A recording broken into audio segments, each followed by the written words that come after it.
மேலும் நம்முடைய டிஜிட்டல் பரிவர்த்தனை, டிஜிட்டல் இந்தியா என்று அறிவித்த நரேந்திர மோடி அவர்கள் இந்திய நாட்டின் பொதுமக்களுடைய வங்கிகளில் குறிப்பிட்ட அளவுக்கு பண பரிவர்த்தனை இல்லை என்று சொன்னால் அந்த வங்கி கணக்கில் இருக்கிற சிறு தொகையும் பிடித்தம் செய்யப்படுகிறது, அபராதம் விதிக்கப்படுகிறது.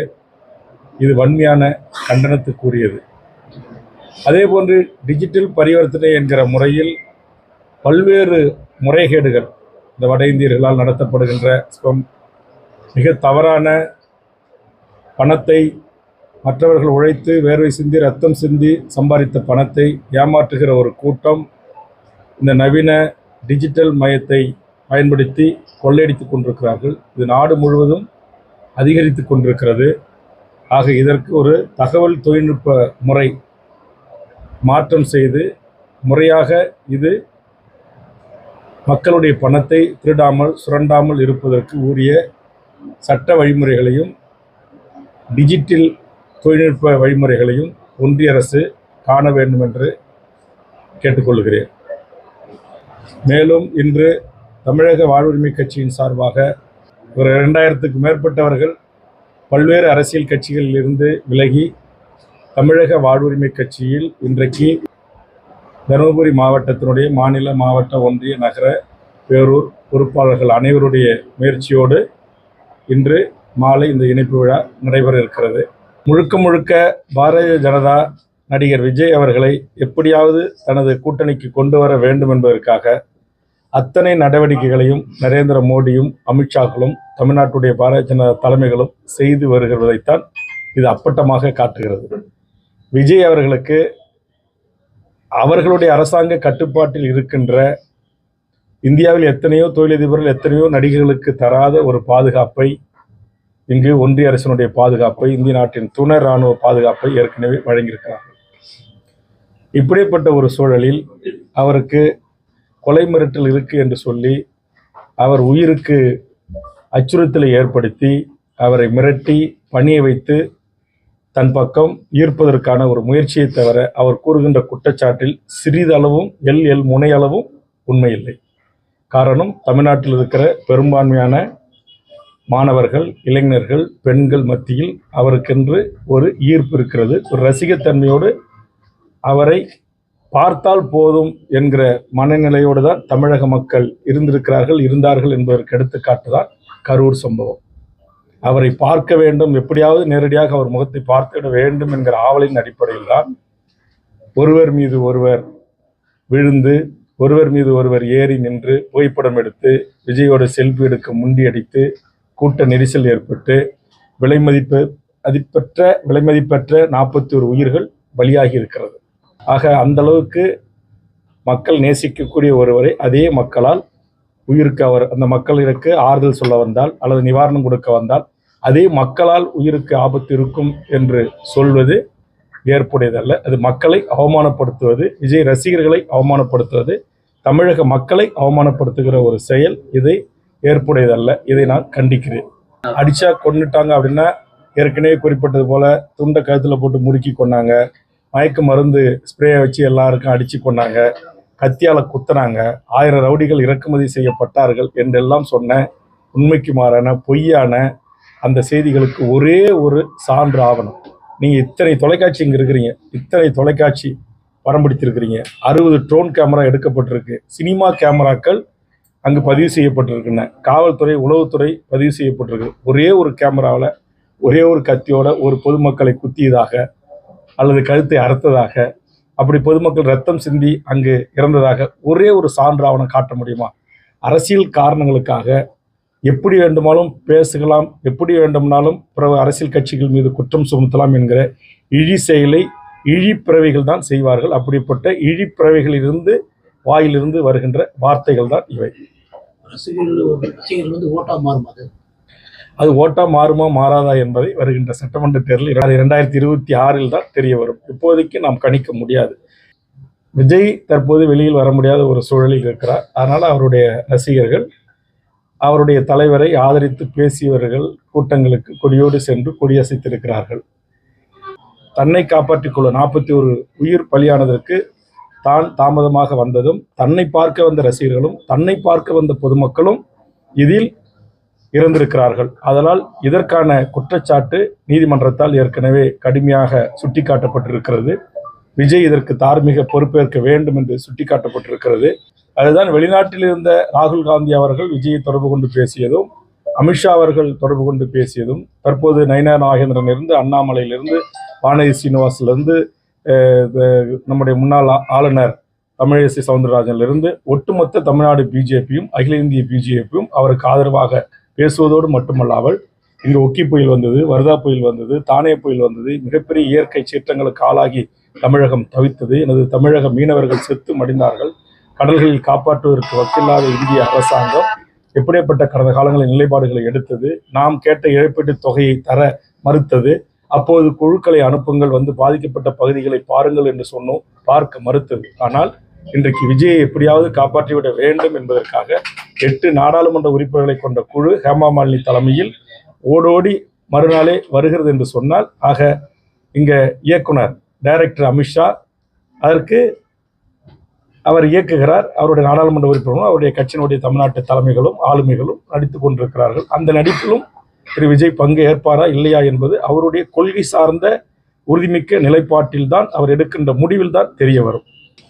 ஸ்ட்ராங்காக இருக்கிற கூட்டணி இப்போ அவங்களும் ஒவ்வொரு அரசு விழாக்கள் ஒவ்வொரு மாவட்டத்திலையும் மாண்புமிகு தமிழ்நாடு முதலமைச்சர் அவர்கள் கலந்து கொண்டு விழாக்களிலே பல்லாயிரக்கணக்கான மக்களை சந்தித்து பேசி வருகிறார்கள்.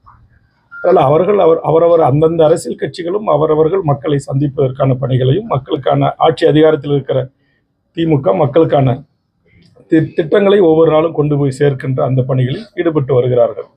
ஓராண்டு காலத்திற்கு முன்பாகவே இதுவரைக்கும் சுதந்திர இந்தியாவின் இந்த 75 ஆண்டு கால வரலாற்றில் இல்லாத வண்ணம் எல்லா அரசியல் கட்சிகளும் இந்த 2026 தேர்தலை கருத்தில் கொண்டு ஓராண்டு காலத்திற்குமே திட்டமிட்டு பயணங்களை தொடங்குவது என்பது எப்படியாவது தமிழ்நாட்டின் ஆட்சி அதிகாரத்தை கைப்பற்ற வேண்டும் என்கிற வேகம் எல்லா அரசியல் கட்சிகளிலும் இடத்திலும் இருக்கிறது. தமிழக வாழ்வுரிமை கட்சி உங்களுக்கு தெரியும், கடந்த 14 ஆண்டுகளமாக மிகப்பெரிய ஒரு வளர்ச்சியை நோக்கி தமிழக வாழ்வுரிமை கட்சி வளர்ந்து கொண்டிருக்கிறது. இன்றைக்கு கும்மிடிப்பூண்டியில் தொடங்கி கன்னியாகுமரி வரையிலும் இந்த ஓராண்டு மட்டிலும் 1 லட்சத்துக்கும் மேற்பட்ட இளைஞர்கள் புதிய வரவுகள் எமது கட்சியில் இணைந்திருக்கிறார்கள்.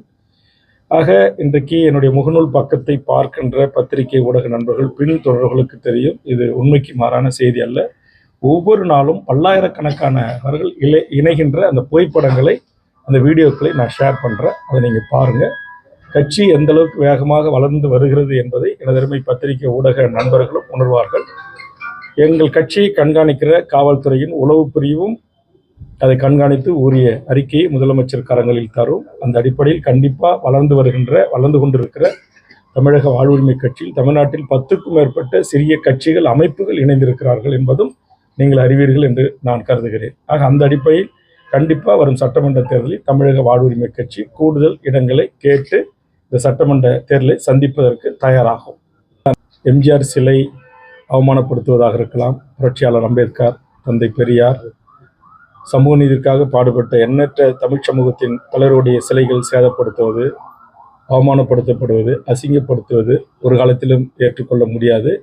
இதை செய்கின்றவர்கள் யாராக இருந்தாலும் அவர்கள் கண்டிப்பாக கைது செய்யப்பட்டு பிணையில் வராத வண்ணம் சிறையில் அடைக்கப்பட வேண்டும். இது போன்ற சமூக பதற்றங்களை உருவாக்கி, மோதல்களை உருவாக்கி, அமைதியாக இருக்கின்ற தமிழகத்தில் அமைதியின்மையை உருவாக்குகின்ற சமூக விரோதிகளுக்கு சட்டம் படித்த வழக்கறிஞர் பெருமக்கள் இவர்களுக்காக பிணை கோரவே கூடாது. நேற்று கூட ஒரு பேர் அதிர்ச்சி, சென்னையில் போரூர் அருகே ஒரு சிறுமியை கற்பழித்து கொன்ற ஒருவனுக்கு உச்சபட்ச தண்டனையான தூக்கு தண்டனை வழங்கப்பட்டிருக்கிறது. ஆனால் மூத்த சீனியர் கவுன்சில் என்று சொல்லக்கூடிய வழக்கறிஞர்கள் வாதாடி இன்றைக்கு அந்த தூக்கை ரத்து செய்திருக்கிறார்கள். ஆக இதை கூட நான் சட்ட ரீதியாக உச்சநீதிமன்றத்தின் தீர்ப்பு நாம் தலைவணங்கி ஆக வேண்டும்.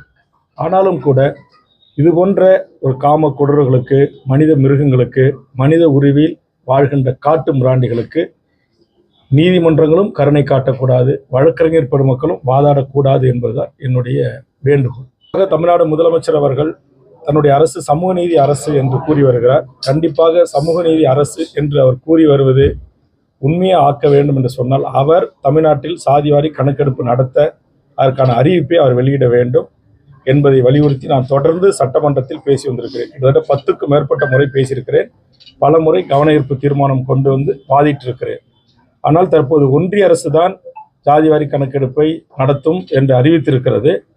ஆனால் ஒன்றிய அரசு எடுக்கும்போது எடுக்கட்டும், அதற்கு முன்பாக கர்நாடகத்தை, ஆந்திராவை, தெலுங்கானாவை, மகாராஷ்டிராவை பின்பற்றி, பீகாரை பின்பற்றி தமிழ்நாடு முதலமைச்சர் முன்னுதாரணமாக இதில் ஒரு வழிகாட்டி தலைவராக இருந்து சாதிவாரி கணக்கெடுப்பை நடத்தி தமிழ்நாட்டில் இருக்கிற அனைத்து சமூகங்களும் அவரவர்களுடைய எண்ணிக்கை ஏற்றவாறு கல்வி, வேலைவாய்ப்பு உரிமை வழங்கப்பட வேண்டும். அது வழங்கினால் மட்டும்தான் இங்கு அனைத்து மக்களுக்கும் சமநீதியும் சமூக நீதியும் கிடைக்கும். இல்லை என்றால் இப்போ ஒரு குறிப்பிட்ட சாதியே உச்சநீதிமன்ற, உயர்நீதிமன்றத்தில் 90% நீதிபதிகளாக இருக்கிறார்கள். இந்தியாவில் இருக்கிற 250க்கு மேற்பட்ட பல்வேறு துறை தலைவர்கள், துறை செயலாளர்களில் ஒரு குறிப்பிட்ட சமூகமே 90% இடங்களை பெற்றிருக்கிறது. 176 நாட்டுக்கான தூதர்களில் ஒருவர் கூட ஓபிசி என்று சொல்லக்கூடியவர்களோ, எஸ்சி எஸ்டியை சார்ந்தவர்களோ இல்லை. ஒரு குறிப்பிட்ட முன்னேறிய சமுதாயத்தினர் தான் இந்த உயர் பதவிகளில் இருக்கிறார்கள்.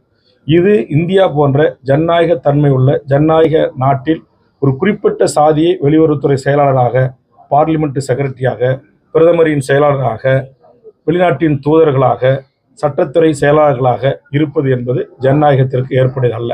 ஆக உண்மையான ஜனநாயகம் என்றால் அனைத்து சாதி மக்களுக்கும் அவரவர்களுடைய கல்வி தகுதிக்கு ஏற்றவாறு எல்லா பதவிகளும் எல்லாருக்கும் பகிர்ந்து பிரித்து அளிக்கப்பட வேண்டும். அவர்கள் அனைவரும் சேர்ந்து இந்திய நாட்டினுடைய ஆட்சி அதிகாரத்தில் கவனம் செலுத்தினால்தான் இந்த இந்தியா என்கிற இந்த தேசம் முன்னேறும். அதற்கான வாய்ப்பை இந்திய நாட்டின் தலைமை அமைச்சர் நரேந்திர மோடி அவர்கள் ஏற்படுத்தி தர வேண்டும் என்று தமிழக வாழ்வுரிமை கட்சி வலியுறுத்துகிறது. தமிழ்நாடு அரசு தொலைக்காட்சிகளை, ஊடகங்களை எக்காரணத்தை கொண்டும் கட்டுப்படுத்த அல்லது கட்டுப்பாட்டில் வைத்துக்கொள்ள முயலக்கூடாது. இந்தியாவிலேயே நாடாளுமன்றங்களிலும் சட்டமன்றங்களிலும் நாடாளுமன்ற உறுப்பினர்களுக்கு நிகராக, சட்டமன்ற உறுப்பினர்களுக்கு நிகராக நாங்கள் அமர்ந்திருக்கிற அறையில் இதற்கென்று பிரத்யேக இருக்கைகள் அமைக்கப்பட்டு சட்டமன்ற நடவடிக்கைகளை, நாடாளுமன்ற நடவடிக்கைகளை கண்காணிப்பதற்கு அதிகாரம் பெற்ற ஒரு அமைப்பு என்றால் அது எனது அருமை பத்திரிகை ஊடக துறைதான். சட்டமன்றங்களில் அமரக்கூடிய அளவுக்கு அவருக்கு முக்கியத்துவம் கொடுத்துவிட்டு நாடாளுமன்றத்தினுடைய இரு அவைகளிலும் எங்களோடு சமமாக அமர்கின்ற, இன்னும் சொல்லப்போனால் எங்களை விட ஒரு படி மேலே மாடம் அமைத்து மேலே உட்கார்ந்து ஒட்டுமொத்த சட்டமன்ற நடவடிக்கைகளை, சட்டம் இயற்றுகின்ற நடவடிக்கைகளை, அமைச்சருடைய பதிலுரைகளை, சட்டமன்ற உறுப்பினர்களை, கேள்விகளை தொகுத்து மறுநாள் நாடு முழுவதும் மக்களுக்கு கொண்டு சேர்க்கிட்ட ஒரு மகத்தான பணி. நம்முடைய இந்திய அரசியலமைப்பு சட்டத்தினுடைய மிக போற்றலுக்குரிய புரட்சியாளர் அம்பேத்கரிலிருந்து காந்தியிலிருந்து எண்ணற்ற தலைவர்கள் நம்முடைய பத்திரிகை ஊடகத்துறை ஒரு 4வது தூண், ஒரு 4வது பில்லர் என்று போற்றியிருக்கிறார்கள், பாராட்டியிருக்கிறார்கள். அந்த 4வது தூண் இந்தியாவில் மோடி ஆட்சியிலும் சரி அல்லது நம்முடைய தமிழ்நாட்டில் ஆண்ட எந்த ஒரு அரசு காலகட்டத்திலும் ஒடுக்குமுறைக்கோ அடக்குமுறைக்கோ ஆளாக்கக்கூடாது. அதே மாதிரி பத்திரிகை ஊடகங்களுக்கும் சமூக பொறுப்பு இருக்கு. நீங்களும் சமூக பொறுப்போட சில பத்திரிகை ஊடகங்கள் நடந்து கொள்ள வேண்டும். நீங்க ஒரு திரைப்பட நடிகர், அவர் இரவு தூங்க போனார், இரவு இடையில் 3 நேரம் சிறுநீரை கைக்கு எழுந்தார், கழிவறைக்கு சென்றார், குளியலறைக்கு சென்றார், கேரவானில் ஏறினார், கேரவானில் இறங்கினார், விமான நிலையத்திற்கு வந்தடைந்தார், விமானத்தை ஒன்றுக்கு நடக்கிறார், விமான நிலையத்தில் இருந்து இறங்கி நடந்து விமானத்துள் ஏறி அமர்ந்து விட்டார். இப்போது திருச்சியில் விமானம் வட்டமடித்துக் கொண்டிருக்கிறது, இன்னும் சிறிது நேரத்தில் இறங்க போகிறது, இறங்கி இன்னும் சாலை வழியாக அவர் நாமக்கலை நோக்கி பயணிக்க போகிறார். அதோ அவர் வருவதற்காக காத்திருக்கிறது அவருடைய வாகனம், இதோ அவர் வருவதற்காக அவர் பஸ் காத்திருக்கிறது, அவர் கேரவான் காத்திருக்கிறது என்றெல்லாம் அவர் பின்னாடியே கேமராவை தூக்கி கொண்டு அலைந்து திரிந்து எனதருமை உடல் உழைப்பு தொழிலாளியாக இருக்கிற பத்திரிகை நண்பர்களை அவருடைய சுயமரியாதைக்கும் தன்மானத்துக்கும் இழக்கு ஏற்படுத்துவது போல் பத்திரிகை முதலாளிகள், ஊடக முதலாளிகள் தயவு செய்து எனதருமை பத்திரிகையாளர்களை ஓட விடாதீங்க. இது அவரவருடைய சுயமரியாதை தன்மானம் சார்ந்தது. திருச்சி விமான நிலையத்தை அடித்து நொறுக்கி ஒரு கும்பல், ரசிக கும்பல் அடாவடி செய்து கேட்க போன பத்திரிகையாளர்களை தாக்குறாங்க. NTTV இந்தியாவுடைய ஒரு மூத்த பத்திரிகையாளர், ஊடக நண்பர், அவருடைய கழுத்தில் துண்டை போட்டு தலையில் துண்டை போட்டு கட்டி முறுக்கி இழுக்கிறாங்க. அவர் செய்தியை தொகுத்து வழங்க அனுமதிக்க மாட்டேன்றாங்க.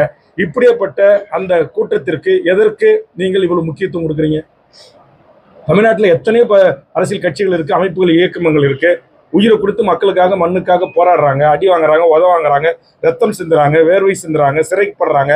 ஆனால் அவர்களுக்கெல்லாம் கிடைக்காத ஒரு முக்கியத்துவத்தை திரைத்துறையிலிருந்து வருகின்ற நடிகர்களுக்கு தருகின்ற எனதருமை பத்திரிகை முதலாளிகள் நீங்கள் திருந்த வேண்டும். எனதருமை பத்திரிகையாளர்களை அவமானப்படுத்தாதீங்க. உங்களுக்காக உழைக்கின்ற, உடல் உழைப்பு தொழிலாளராக இருக்கின்ற இவர் இங்கிருந்து திருச்சியிலிருந்து கிளம்பின அடுத்த நிமிடமே நூற்றுக்கணக்கான பத்திரிகையாளர்கள் போய் அவர் வீட்டில் காத்து கணக்கு வைக்கிறீங்க. அவர் வர்ற வரைக்கும் எதுக்கு? அவர் 3 மணிக்கு தனியாக கிளம்பி பிரைவேட் காரில் போலீஸ் பாதுகாப்பு இல்லாத போறாரு அப்படின்றத நேராக லைவ் போடுறீங்க. பின்னாடியே பத்திரிகை உடல் உழைப்பு தொழிலாளியை துரத்திக்கிட்டு ஓடிப்போங்க, ஓடுப்போங்க, எங்க கவர் பண்ணுங்க, எங்க கேமரால வரல, அவர் வண்டி வரல, அவர் வாகனம் வரல, அவர் முகம் தெரியல, ஜூம் பண்ணுங்க அப்படி என்று இந்த 4வது தூணை அசிங்கப்படுத்தி அவமானப்படுத்துகிற இந்த பத்திரிகை முதலாளிகளை தயவு செய்து எனது பத்திரிகையாளர்களை இழி சொல்லுக்கு ஆளாக்காதீர்கள் என்று முதலாளிகளை கேட்டுக்கொள்கிறேன். அங்குள்ள மகனுக்குமான பிரச்சனை, அதை தாண்டி வேறு எதுவும் நான் சொல்ல விரும்பவில்லை. யாருக்கு? நான் ஈழத்தில் நடந்த இனப்படுகொலைக்கு பிறகும் மாவீரன் திலீபனுடைய இறப்பு, தமிழ்ச்செல்வன் இறப்பு, அதைத் தொடர்ந்து எம் தமிழ் தேசிய தலைவர் மேதகு பிரபாகரன் அவர்கள் தலைமையில் வீரம் சிறந்த விடுதலை போராட்டத்தில் உயிர் தியாகம் செய்த 50,000க்கும் மேற்பட்ட மாவீரர்களுடைய தியாகத்தை கூர்ந்து கவனித்து அந்த தமிழீழ விடுதலை போராட்டத்தை ஆதரித்து களத்தில் நிற்கின்ற ஒருவனாக இருக்கிற வேல்முருகன், நானும் பிறந்த நாள் கொண்டாடுவதில்லை. ஈழ இனப்படுகொலைக்கு பிறகு நான் எந்த ஒரு தலைவருக்கு பிறந்த நாள் வாழ்த்துக்களையும் சொல்வதில்லை. காலத்திலிருந்து விஜய் அவர்கள் கட்சி தொடங்கியிருக்கீங்க. இந்திய நாட்டின் ஒவ்வொரு குடிமகனும் கட்சி தொடங்க உங்களுக்கு உரிமை இருக்கு, வாங்க வாழ்த்துக்கள் சொல்லியிருக்கிறேன். ஆனா அதே நேரத்துல அரசியல் என்பது மக்களுக்கானது. மக்களோடு பழக வேண்டும், மக்களோட பணி செய்ய வேண்டும். மக்களுக்கு ஒரு பிரச்சனை என்றால் மக்களோட போய் நின்று களத்தில் இறங்கி போராட வேண்டும். அவருடைய இன்ப துன்பங்களில் பங்கெடுக்க வேண்டும். சாவு, வாழ்வு, கர்மாதி, பரதரப்பு விழா, கல்யாணம், காது குத்தி, முப்பூச படையிலிருந்து எல்லாவற்றிலும் மக்களோட மக்களாக இருந்து பணி செய்ய வேண்டும். அதுதான் அரசியல். அதை விட்டு திரைப்படத்தில் நாம் நடித்திருக்கிறோம். மிகப்பெரிய ஒரு புகழ் வெளிச்சம் இருக்கிறது. அதை பயன்படுத்தி அதனால் ஈர்க்கப்பட்ட அந்த மக்களிட வாக்குகளை பெற்று நாட்டுடைய அரியாசனத்தில் அமரலாம் என்று விஜய் எடுக்கிற அந்த முடிவு தவறான முடிவு. அதனால் விஜய் அவர்களை ஒரு 10 ஆண்டு காலம், 15 ஆண்டு காலம் அல்லது குறைந்தபட்சம் ஒரு 5 ஆண்டு காலமாவது நீங்க மக்களோடு மக்களாக மக்கள் பிரச்சனைகளுக்காக வீதிக்கு வாங்க, எல்லா மாவட்டத்துக்கும் பயணம் செய்யுங்க. முதல்ல சென்னையில் இருக்கிற பத்திரிகையாளர்களை சந்திங்க, ஒவ்வொரு மாவட்டத்துக்கும் சென்று அங்கே இருக்கிற பத்திரிகை ஊடக நண்பர்களை சந்திங்க, அவர்களோட ஒரு நல்ல நட்புறவை நீங்க வைத்துக் கொள்ளுங்க. அவங்க அந்த மாவட்டத்தில் இருக்கிற பிரச்சனைகளை, மக்களுக்கான பிரச்சனைகளை உங்களுக்கு சொல்லுவாங்க. அதனூடாக அதிலிருந்து நீங்க அரசு நோக்கி கேள்வி கேளுங்க, அதிலிருந்து அறிக்கையை தயார் செய்யுங்க. அப்படி என்று ஏற்கனவே நான் பல அறிவுரைகள் அல்ல, அது பல கருத்துக்களை நான் வெளியிட்டிருக்கிறேன். ஆனா அவர்கள் அதையெல்லாம் எதை குத்தி கிஞ்சித்தும் கவலை கொள்வதில்லை. எங்களுக்கு ஒரு பெரிய ரசிகர் கூட்டம் இருக்கு.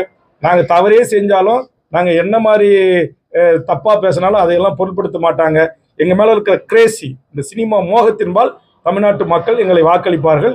எங்களை 2026 நேரா சேஞ்ச் ஆச்சு கோர்ட்ல இருக்கிற முதலமைச்சர் இருக்கிற உட்கார வைப்பாங்க அப்படின்ற ஒரு நம்பிக்கை அவருக்கு இருக்கு. நம்முடைய தமிழர் மரபில் வாழ்கின்ற தமிழ் சமூகம் இது போன்ற சினிமாக்காரர்கள் நடித்த படங்களை பார்த்து கைத்தட்டனமா ரசிச்சோமோன்னு இல்லாம பாலாபிஷேகம் செய்கிறது, கட்டு விட்டு வைக்கிறது, மண்சோறு சாப்பிட்றது, வேப்பிலையை கட்டிக்கிட்டு அங்கப்பிரதட்சணம் போடுறது, மிகப்பெரிய வேலை குத்திக்கிட்டு நாங்கள் காவடி எடுக்கிறோன்னு சொல்றது, அந்த தலைவனுடைய படம் 100 நாள் ஓடணும் அப்படிங்கிற இந்த அறியாமை இருளில் இருந்து என் தமிழ் சமூகம் மீளணும். விஜய் தமிழ்நாட்டுக்கு என்ன செய்திருக்கிறார், தமிழக மக்களுக்கு என்ன செய்திருக்கிறார்? காவேரி பிரச்சனை, முல்லை பெரியாறு, பாலாறு, சாதிவாரி கணக்கெடுப்பு, சமூக நீதி, வேங்க வயல், இப்போ ஸ்டெர்லைட் துப்பாக்கி சூடு, இப்படி அடுக்கடுக்காக தமிழ்நாட்டில் நடைபெறுகின்ற சம்பவங்களுக்கு குறித்து விஜயனுடைய கருத்து என்ன? இப்ப செய்யூர் ஷிப்காட்டை குறித்து என்ன? நாங்கள் கடலூர் ஷிப்காட்டால பாதிக்கப்பட்டிருக்கோம், எங்களுக்கான ஆதரவு குரல் என்ன? NLC இன்னைக்கு ஆயிரக்கணக்கான போலீஸை குறித்து எங்களுடைய மக்களை கட்டாயப்படுத்தி நில ஆர்ஜிதம் செய்வதற்கு துடித்துக் கொண்டிருக்கிறது. மத்திய அரசு CSF வைத்துக்கொண்டு, துணை ராணுவத்தை வைத்துக்கொண்டு அதற்கு எதிராக விஜயனுடைய கருத்து என்ன? அதானி துறைமுகத்திற்கு எதிரான விஜயனுடைய கருத்து என்ன? இங்க தமிழ்நாட்டில் மாசு அதிகமாக இருக்குது. இன்னைக்கு கன்னியாகுமரி, தூத்துக்குடி, தென்காசி போன்ற திருவள்ளியில் இருக்கிற மலைகளையே உடைத்து இன்றைக்கு கனிம வள கொள்ளை பெரிய அளவில் நடந்து கொண்டிருக்கிறது. அதை தடுப்பதற்கு விஜய் அவருடைய போராட்டம் என்ன? இது போன்று மக்கள் சார்ந்த, மண் சார்ந்த, தமிழ் சமூகத்தின் வாழ்வுரிமை சார்ந்த சிக்கல்களில் விஜய் அவர்கள் கருத்து சொல்லி மக்களோடு சேர்ந்து அவர் கைகோர்த்து போராட வந்தால் அவரோடு சேர்ந்து கைகோர்த்து போராடுவதற்கு நாங்கள் தயாரா இருக்கிறோம். ஆனா அவர் என்ன சொல்றாரு, அதெல்லாம் எதுவும் செய்ய வேணாங்க, நேரம் எல்லாரும் என் கூட வாங்க, நான் உங்களுக்கு கூட்டணி மந்திரி சபையில் இடம் தரேன், நான் முதலமைச்சரா போய் சென்னை சேஞ்ச் ஆட்சி கோட்டையில உட்காடுறேன் வாங்க அப்படின்னு சொல்லி அழைக்கிறாரு. இது சாத்தியமில்லாதது, இது நடைமுறைக்கு ஒவ்வாத ஒரு செயலாகத்தான் நான் பார்க்கிறேன். அதனால தான் நான் விஜய் தலைமையிலான கூட்டணியில் இடம்பெறுவதற்கு நான் முண்டியடித்துக் கொண்டு நான் செல்லவில்லை. கண்டிப்பா இதில் குற்றம் இழுத்தவர்கள் யாராக இருந்தாலும் அவர்கள் கைது செய்யப்பட வேண்டும், சட்டத்திற்கு முன்னிறுத்தப்பட வேண்டும். ஓய்வு பெற்ற நீதியரசர் தலைமையிலான இந்த குழுவினுடைய அறிக்கை, SIT அறிக்கை கிடைக்கப்பெற்றவுடன் கண்டிப்பாக தமிழ்நாடு முதலமைச்சர் அவர்கள் அந்த அறிக்கையின் அடிப்படையில் இதில் தவறு இழைத்தவர்கள் யாராக இருந்தாலும் அவர்கள் கைது செய்யப்பட வேண்டும் என்கிற கருத்தை நான் நடந்த அன்றே மறுநாள் 27 நடந்து 28 காலை நான் கிருஷ்ணகிரியில் பத்திரிகையாளர்கள் இது போன்ற நூற்றுக்கணக்கான பத்திரிகை ஊடக நண்பர்களை அழைத்து என்னுடைய கருத்தை பதிவு செய்திருக்கிறேன்.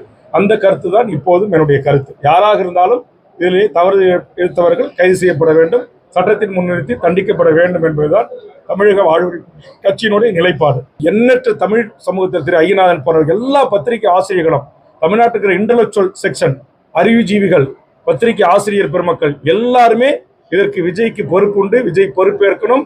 யாராக இருந்தாலும் சட்டத்தின் முன் நிறுத்தப்பட வேண்டும் என்று சொல்லியிருக்கிறார்கள். இன்னைக்கு உயர்நீதிமன்றம் சுட்டி காட்டியிருக்கிறது, அந்த வேனை ஏன் நீங்க பறிமுதல் செய்யல, ஏன் அந்த சிசிடி கைப்பற்றல அப்படின்னு. ஆனா இன்னை வரைக்கும் அந்த வேனு காவல்துறை கைகளை ஒப்படைக்கப்படல, அந்த சிசிடி காட்சிகள் ஒப்படைக்கப்படல. அதே மாதிரி 60 ட்ரோன் கேமராக்கள் படம் பிடித்ததாக செய்தி வந்திருக்கிறது. அந்த 60 ட்ரோன் கேமராக்கள் ஒப்படைக்கப்படல. இன்றைக்கு யாதவ் அர்ஜுன் தான் அதுக்கு தேர்தல் பணிக்குழு பொறுப்பாளர். அவர் இன்னைக்கு டெல்லியில போய் இருக்கிறாரு. அவருக்கு சம்மன் அனுப்பி காவல்துறை வழக்கை விசாரித்ததாக தெரியவில்லை. அதனால் அண்ணன் திருமாவளவன் அவர்கள் சொன்ன அந்த ஏற்கனவே சொன்ன ஒரு கூற்று, ஏன் விஜய் அவர்களோடு திராவிட முன்னேற்ற கழகம் இணக்கமாக இருக்கிறதா என்று அவர் எழுப்பிய அந்த கேள்வியில் உண்மை இருக்கிறது, நியாயம் இருக்கிறது என்று நான் கருத்து தெரிவித்திருக்கிறேன். அதாவது திருமாவளவன் வண்டியும் அந்த 2 வீலர் இடிக்கல, அந்த 2 வீலரும் திருமாவளவன் வண்டியில போய் மோதல.